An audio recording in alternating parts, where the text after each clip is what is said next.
I'm Nazario. I'm from the United States. The name of the film is Living on $1 a Day. And I guess I'm producer, director of it, but had a lot of help. And in the process, I think we produced a pretty good film.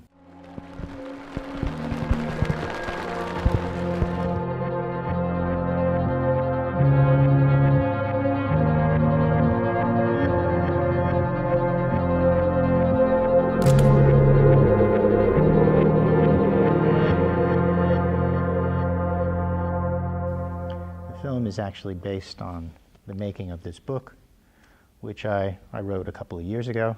When we made the book, we traveled to 10 different countries all over the world, and we tried to capture the lives of the world's poor, how they got through their day, what were their challenges, and I wanted to tell their story because we spend an awful lot of time telling the story of the rich and the famous, but not enough time about the world's poor, who really take care of, in many ways, all of us. This used to be the lagoon. This is now a tidal creek that is a dump site between the shanties where these orphans are living, sleeping on the floor, breathing in the smoke every day from the fires of the burning of the electronics. Contrary to what a lot of people believe, most of the electronic waste is not inherently valuable. It actually is a service that is needed to be done to take care of the toxic materials in it. Some things, of course, are valuable. There's some gold, there's some copper in circuit boards, but most of the material is problematic and is actually can be quite toxic. The main editor and videographer was George Rosenfeld, and he spent a lot of time with us. He loved the project, and he decided that this was going to be a big project for him over the next couple of years. He's established his own nonprofit, and he's continuing to work on issues related to this. And our photographer, who has won the Pulitzer Prize for her photojournalism, was also a very, very big part of this project. Renee Beyer is her name. She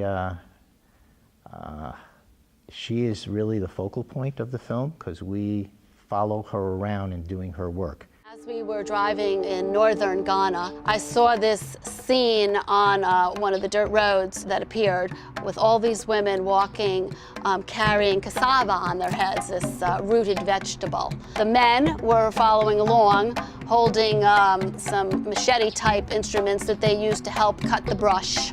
But you never saw them ever carrying these heavy loads on their heads. It was mostly the women who are the workforce. 10 different countries, 4 different continents.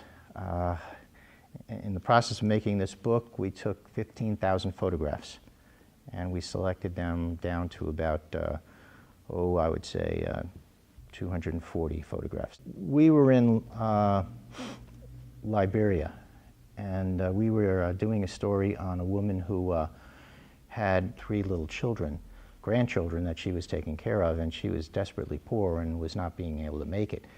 She was applying for a microloan, which didn't work out. She ended up going into a little business that no one really bought anything. And in many ways, she was in a worse situation than she was before. Now, we had run into all sorts of people that were in dire need, but nevertheless, we didn't want to tell them that we were going to give them money for their story, but at the same time, when we left them, we'd always give them a gift for their time. So we gave her $110 US, and that paid for her microloan, so she didn't have to pay that back. And it also left her enough money to help her with her grandchildren. We came back the next day after we had given them the money, and she had decided to buy chickens. She was going into the chicken business. She was going to sell eggs, but she cooked about 1/3 of her chickens to share with her village because all of her friends had helped her through this very, very difficult time. And so they were having a party with these chickens and eating, and for the first time having a nice meal in many, many years. So we didn't feel bad about that because everybody needs a little gift, and she decided to give a gift to herself and her friends, and that made sense to us. Well, I run a foundation. The foundation is called the Forgotten International, and I travel the world to try to help the poor. And in the process of doing that, I wanted to have a lot of people look through my eyes and see what I see, some of the suffering that exists, and some of the simple ways that people can help. So it was an effort to inspire compassion, a compassion among many of us who have at least some ability to give and care for others.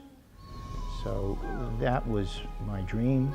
To some extent, it's coming true, but we've got a lot of work to do. It's a beautiful theater, very nice little town. You certainly seem like very nice people. So I'm very happy to be here, and we'll see how things work out today. I hope a lot of people come and enjoy the film.